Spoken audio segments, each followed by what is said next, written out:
M4 TV news కి స్వాగతం. నేటి ముఖ్యాంశాలు.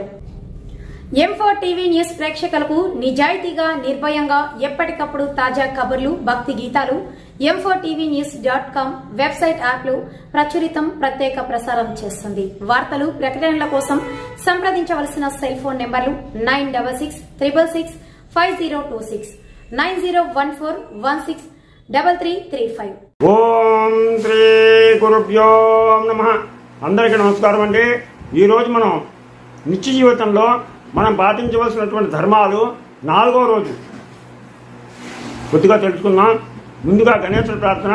శుక్లాంబరధరం విష్ణుం శశివర్ణం చతుర్భుజం ప్రసన్నవదనం ధ్యాయే సర్వవిఘ్నోపశాంతయే. గురుర్బ్రహ్మా గురుర్విష్ణు గురుర్దేవో మహేశ్వరః గురు సాక్షాత్ పరబ్రహ్మ తస్మై శ్రీ గురవే నమః. హరి ఓం. నిత్య జీవితంలో మనం పాటించవలసినటువంటి ధర్మాలు 4వ రోజు కొన్ని తెలుసుకుందాం. అలాగే శివ పూజకి మొగలి పువ్వు పనికిరాదు. శివుణ్ణి పూజించే పువ్వులతోటి మొగలి పువ్వుతో శివుణ్ణి పూజించకూడదు. అలాగే ఒకేసారి నీరు, నిప్పు 2 చేతులతో కానీ 1 చేతితో కానీ పట్టుకెళ్ళకూడదు. ఒకేసారి నీరు, నిప్పు 2 కూడా 2 చేతులతో కానీ లేదా 1 చేతితో కానీ అసలు పట్టుకెళ్ళకూడదు. ఒకేసారి 2 విడివిడిగా పట్టుకెళ్ళాలి. అలాగే నిద్రపోతున్నటువంటి వాళ్ళని అనవసరంగా లేపకూడదు, నిద్ర చెడగొట్టకూడదు. అలాగే పురాణ కథలు జరుగుతున్నప్పుడు విఘ్నం కలగ చేయకూడదు. పురాణం చెప్తూ ఉంటారు, ఏకాగ్రతతో వింటూ ఉంటాడు, వాడిని మనం కేకేయకూడదు. వాడిని అనవసరంగా మనం కేకేసి వాడిని ఆ పురాణం నుంచి విముక్తిని చేయకూడదు. భార్యాభర్తల్ని విడదీయకూడదు. భార్యాభర్తల్ని కలపడానికి మనం 1000 అబద్ధాలు ఆడైనా సరే ఒక పెళ్లి చేయాలన్నా ఎప్పుడో కూడా భార్యాభర్తల్ని కలిసి ఉండేట్టుగా చేయాలి. కానీ వాళ్ళకి విడిపోయేటువంటి మాటలను కానీ విడిపోయే ప్రయత్నం కానీ మనం చేయకూడదు. అలాగే తల్లిని బిడ్డని వేరు చేయకూడదు. తల్లికి బిడ్డకి మధ్య ఏదైనా సమస్యలు వచ్చినప్పుడు ఆ సమస్యలను పరిష్కరించాలి తప్ప వాటిని పెంచకూడదు. అలాగే వాళ్ళని విడగొట్టకూడదు. ఇవన్నీ కూడా బ్రహ్మహత్యాపాతకంతో సమానం. బ్రహ్మహత్యాపాతకంతో ఇలా చేస్తే కనుక బ్రహ్మహత్యాపాతకంతో సమానం. అలాగే కొంతమంది వేళపాల లేకుండా నిద్రపోతూ ఉంటారు. ఏ సమయంలో పడితే ఆ సమయంలో నిద్రపోతుంది. అటువంటి వాళ్ళు లేకపోతే అనవసరంగా నిద్రపోతుంటారు, వస్తున్న నిద్రపోతుంది. అంతే తప్పితే మామూలుగా పడుకున్న వాళ్ళని పనేమి లేకపోతే వాళ్ళని అనవసరంగా నిద్రాభంగం చేయకూడదు. అలాగే ఎంగిల్ నోటితో గురువుతో మాట్లాడకూడదు. మనం ఏదైనా తింటున్నప్పుడు గురువు గారితో మాట్లాడకూడదు. చేతికి చెయ్యి అడ్డం పెట్టుకోవాలి. ఎంగిలి చేత్తో ఏ పదార్థాన్ని చూపించకూడదు. మనం తింటున్నప్పుడు ఆ తింటున్నటువంటి చేతితోటి దేన్నే మనం చూపించకూడదు. ఎందుకంటే దీని నుంచి ఆహార పదార్థాలు దాంట్లో పడవచ్చు, వాళ్ళనే పడవచ్చు, లేకపోతే కింద పడవచ్చు, లేకపోతే ఆ ఆహార పదార్థాలు వేరే ఆహార పదార్థాల్లో పడవచ్చు. అందుకని వీళ్ళతో మనం తింటున్నటువంటి చేతితోటే చూపించకూడదు. అలాగే పురాణాలు దానం చేస్తే గొప్ప విద్యావేత్తలు అవుతారు. గొప్ప గొప్ప విద్యావేత్తలు చదువుకునే వాళ్ళకి పురాణాలు, రామాయణం కానీ, భారతం కానీ, భాగవతం కానీ ఇలాంటి పుస్తకాలను కొని వాళ్ళకి దానం చేయండి. పెద్దవాళ్ళ పేర్చి ఎంతో పుణ్యం. అలాగే వేదవేత్తలు అవుతారు. అలాగే గొడుగు, చెప్పులు కలిపి కానీ లేదా గోవుని కానీ దానం చేస్తే భయంకరమైనటువంటి యమ మార్గం నుంచి సులభంగా బయటపడతారు. గొడుగు దానం చేయాలి. అలాగే చెప్పులను దానం చేయాలి. అలాగే ఆవుని, గోవుని దూడతో కలిపి దానం చేయాలి. ఇలా చేస్తే కనుక మనకి యమ మార్గం నుంచి బయటపడతాం.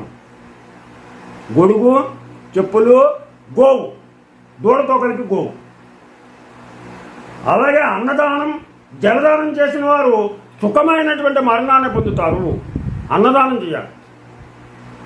అన్నదానం చేస్తే కనుక మనకి మరణం ఆసన్నం అయినప్పుడు సులభంగా మనం మరణం పొందుతాం.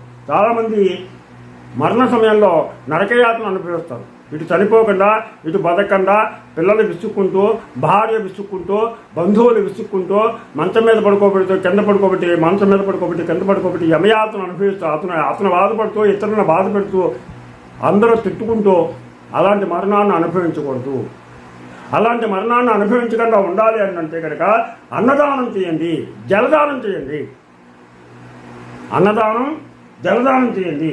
సుఖమైనటువంటి మరణాన్ని చివరి దశలో పొందుతారు. అలాగే సువర్ణదానం చేసిన వారు ఐశ్వర్యవంతులు ఇంట్లో పడతారు. సువర్ణాన్ని దానం చేయాలి అంటే బంగారం ఉంగరం కానీ, బంగారపు వస్తువులను కానీ, లేకపోతే బంగారం రూపంలో కానీ బ్రాహ్మణులకి, సద్బ్రాహ్మణులకి దానం చేసినట్లయితే వాళ్ళు వచ్చే జన్మలో మంచి ఐశ్వర్యవంతుల్లో పడతారు. ఐశ్వర్యవంతులలో పడతారు, ధనానికి లోటు. అలాగే కాశీలో గురు పూజ చేసిన వారిని కైలాసవాస సౌఖ్యం లభిస్తుంది. కాశీ వెళ్ళినప్పుడు కాశీలో గురువుని పూజించాలి. కాశీలో గురువుని పూజించినట్లయితే ఆ కాశీలో మనకి అన్నదానం చేసిన, వస్త్రదానం చేసిన, అలాగా ఆ కాశీ విశ్వేశ్వరుడికి అభిషేకం చేసిన విశేషమైనటువంటి ఫలితాలను మనం పొందుతాం. ముఖ్యంగా అన్నదానం. అందుకనే ఆ అన్నపూర్ణేశ్వరి, కాశీ అన్నపూర్ణేశ్వరి నిత్యం అక్కడికి వెళ్ళిన వాళ్ళు, కాశీ వెళ్ళిన వాళ్ళకి భోజనం లేదు అని చెప్పేసి ఎవ్వరూ ఎక్కడొక్కడ భోజనం పెడుతూనే ఉంటారు. నిత్యాన్నదానం జరుగుతూనే ఉంటుంది. అది చూసే మనం ఇప్పుడు ప్రతి చోట కూడా, ప్రతి దేవాలయాల్లో ఆయా వారాలను బట్టి పేదలకి అన్నదానం చేస్తున్నారు. ఈ రోజున పూర్వం అయితే కనుక కొంచెం అన్నం పెట్టండి అని ఎవరైనా ఇళ్ళకి వచ్చి అడిగేవారు. ఇప్పుడు ఎవరికి అవసరం లేదు. ఎందుకంటే ప్రతి దేవాలయాల్లోనూ ప్రతి వారం, సోమవారం అయితే శివాలయం, మంగళవారం అయితే ఆంజనేయ స్వామి గుడి, బుధవారం అయితే అయ్యప్ప గుడి, ఇలాగ ప్రతి దేవాలయాల్లో, అలాగే కొన్ని చోట్ల అయితే కనుక నిత్యం అన్నదానం జరుగుతూనే ఉంది.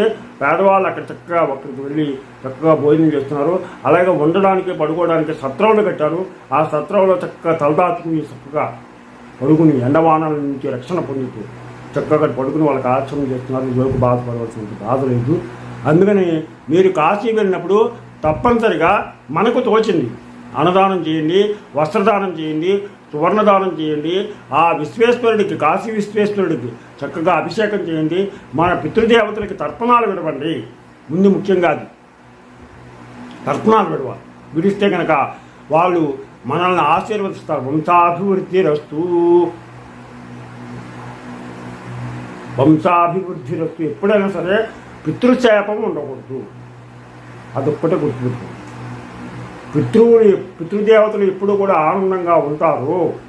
ఆ కుటుంబం ఆనందంతో ఉంటుంది. తల్లిదండ్రులని ఎప్పుడూ ఏడిపించకూడదు. తల్లిదండ్రులను పూజించాలి. తాతల్ని, నాయనమ్మల్ని, పెద్దవాళ్ళందరినీ కూడా గౌరవించి పూజించాలి.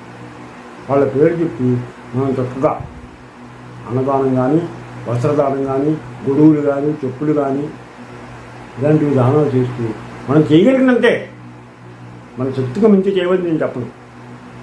మనం చేయగలిగినంత. రూపాయి సంపాదించుకుంటే 10 పైసలు, 10 రూపాయలు సంపాదించుకుంటే 1 రూపాయి.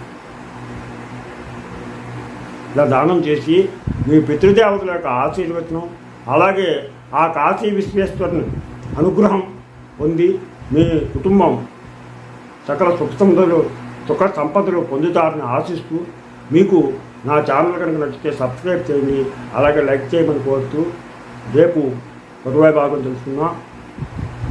మీ రాపాకం ప్రభాకర్.